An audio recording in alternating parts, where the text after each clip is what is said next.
Okay, we're going to continue now with Chabad philosopher Dovber Shwartz's HaGadah, and the link will be available. The 15 spaces to leaving Egypt: prep, HaGadah Shwartz, then Egypt, Karpas Yachatz Magid, then prep, Rachza Moitzi, prep, Exodus, Matzah Morer Kodesh, Shulchan Aruch Tzafon prep, the Promised Land, Beirach Halal Nirtza.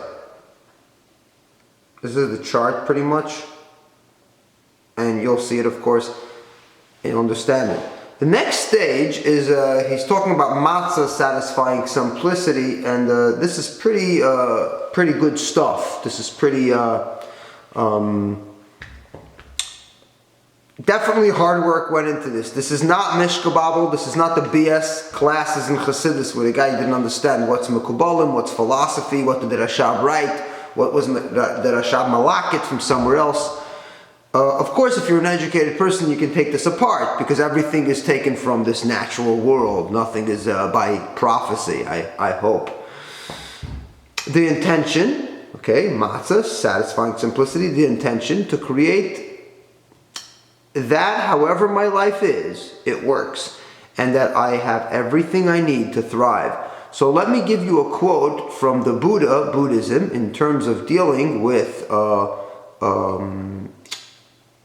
suffering, I guess. Yeah?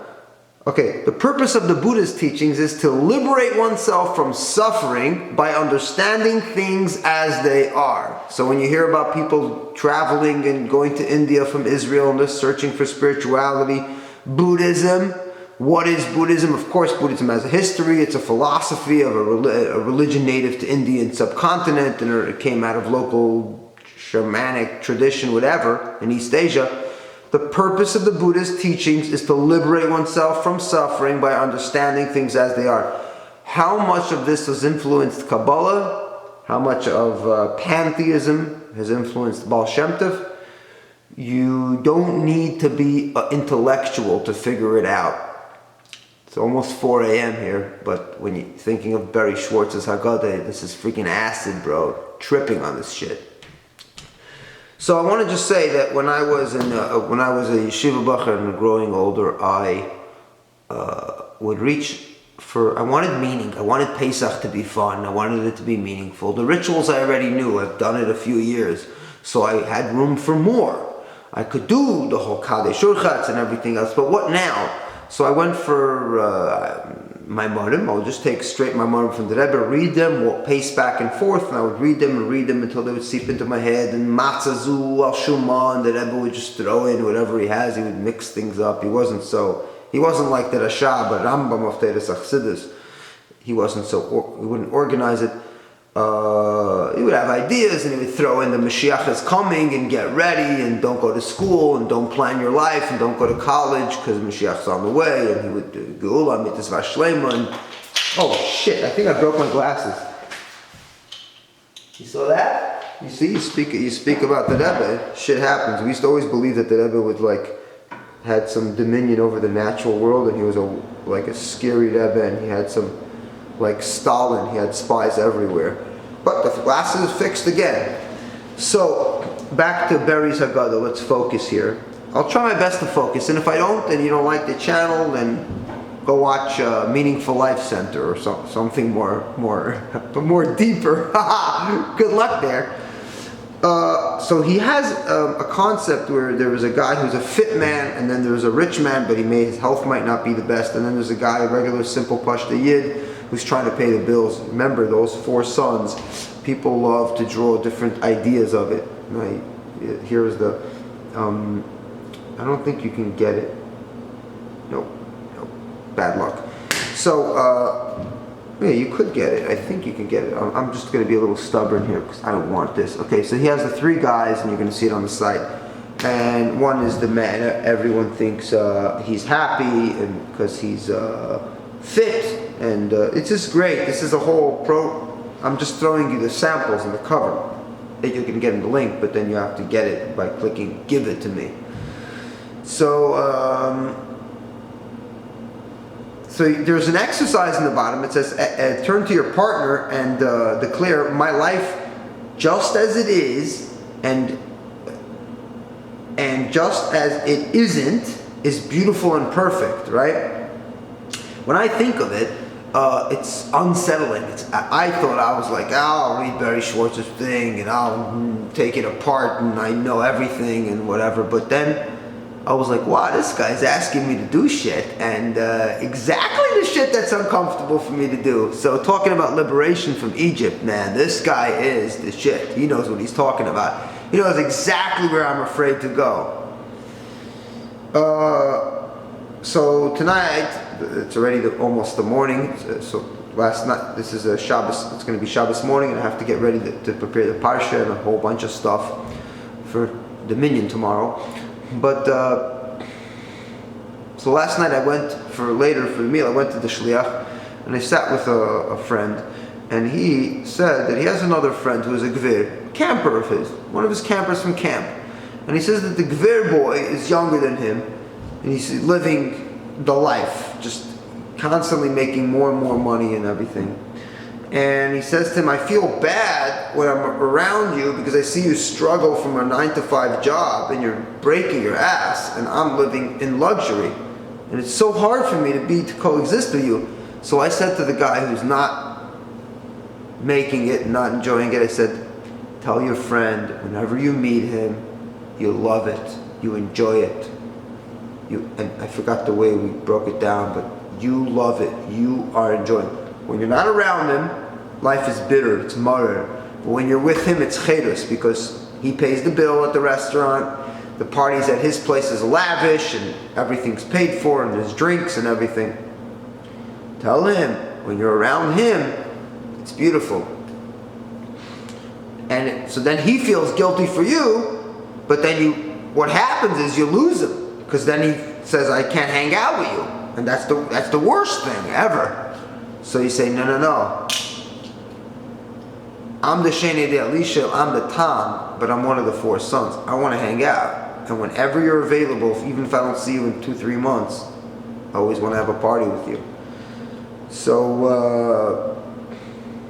okay, so thinking of the Chacham, the Tam, Sheni de Elisha, and the Chacham Rasha Tam and Sheni de Elisha, the Chacham is, he could be sly. Nobody knows if he's really legit. He's probably playing it. He's the guy that the religion works for him. He's the Jared Kushner guy.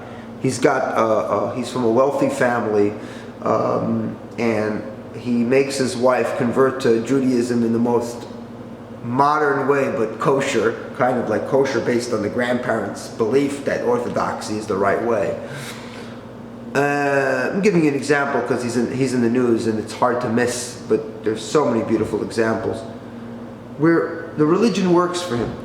The Rasha is next to the Chacham, and they say that the Rasha is one step away from being the Chacham, which is true. If the Rasha had a drop more intelligence and he would be less honest. The problem with the Rasha is he's so fucking honest, like the Alter Rebbe. He couldn't bullshit people. If the Alter Rebbe could just bullshit people like the Lubavitcher Rebbe would do, and he would make believe he could do magic, which he refused to do, he would have thousands of more chassidim, like all those people coming in Machne Yisrael in the droves. Rebbe, you said raise your hand to become rich. The other lady has anxiety. She doesn't want to, the doctors can't help her, or she doesn't want to see a doctor. It's got to be one of the two. She wants the Rebbe to do magic. Rebbe, can you help me? Rebbe, I'm just a Rebbe, man.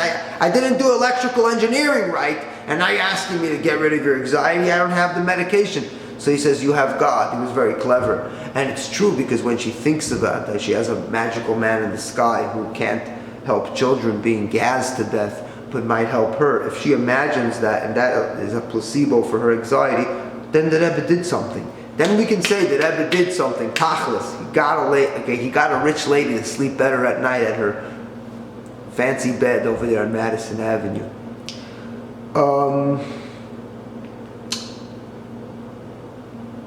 So there's the Chacham and the Rasha. The Rasha just can't play with the program. This is a religion, and if you act if you act good things will happen to you. These people will like you. These people have invested a lot of time in their religion. Play along.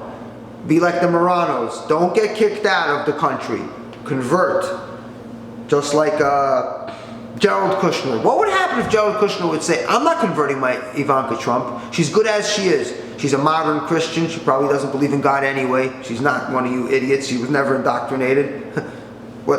Her father wasn't a believer. He would be a Christian overnight if he needed to. He's a guy that has to make it to the top for whatever reason. If he would be an emissary guy like me that says, fuck you, I know the laws, I know this whole gear business is based on Tumah V'Tada, which doesn't exist because people are not contaminated, what would happen? He probably would have a little problems with his grandfather, and when you're a rich kid, you don't want to start from scratch all over again.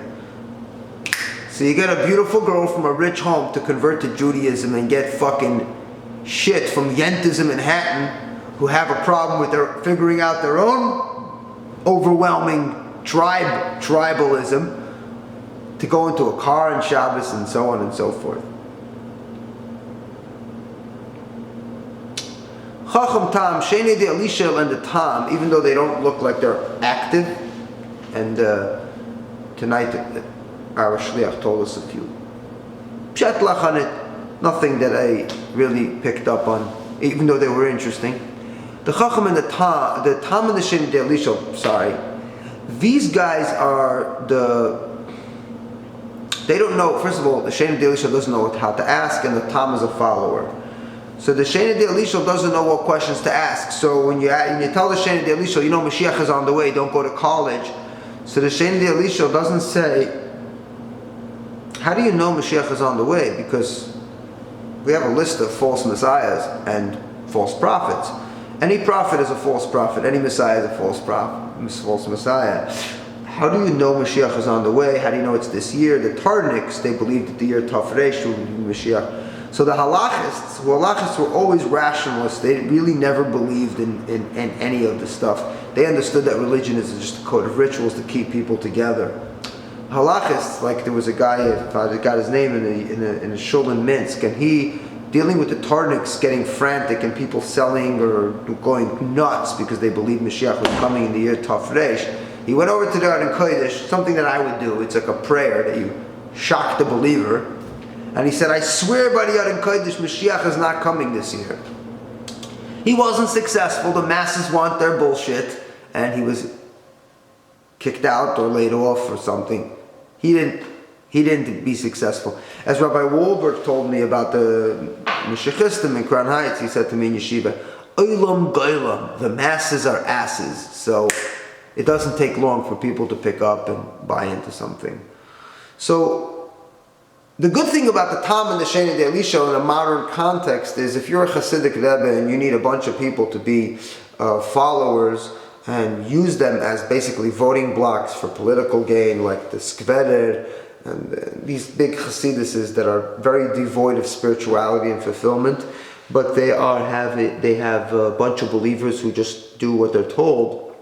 They throw in mitzvahs and they tell them you can't masturbate and Kedusha V'Tada because this makes people chase their own tail. Like a dog, you see a dog running around chasing his own tail.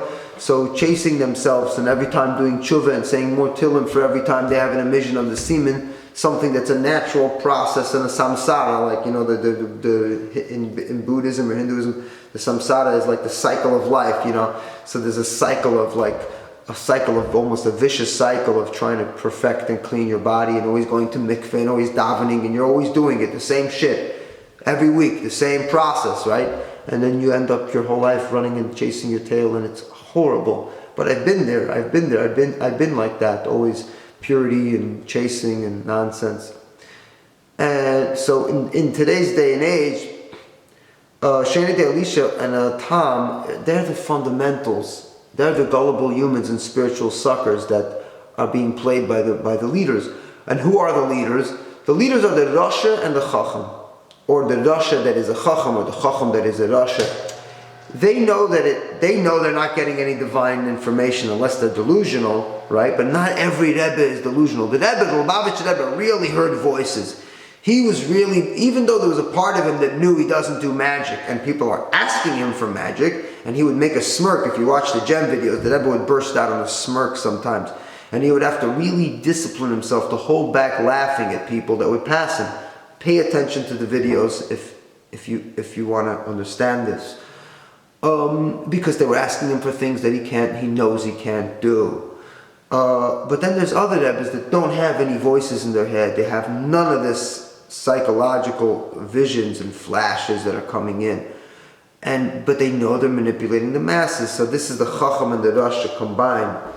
And to manipulate the Tam and the Sheni de Elisha. These are the masses that believe that this Rebbe is giving them purpose in life, a guide, and this Rebbe is an authority, he's the boss, he's the truth. And Sheni de Elisha, you're not allowed to ask this Rebbe, are you sure? Based on what did you decide this? Because these Rebbes, they sometimes decide some horrible decrees on these poor people. And these are people that live in a society that they can only give you your freedom and your rights if you dial 911, you ask for it.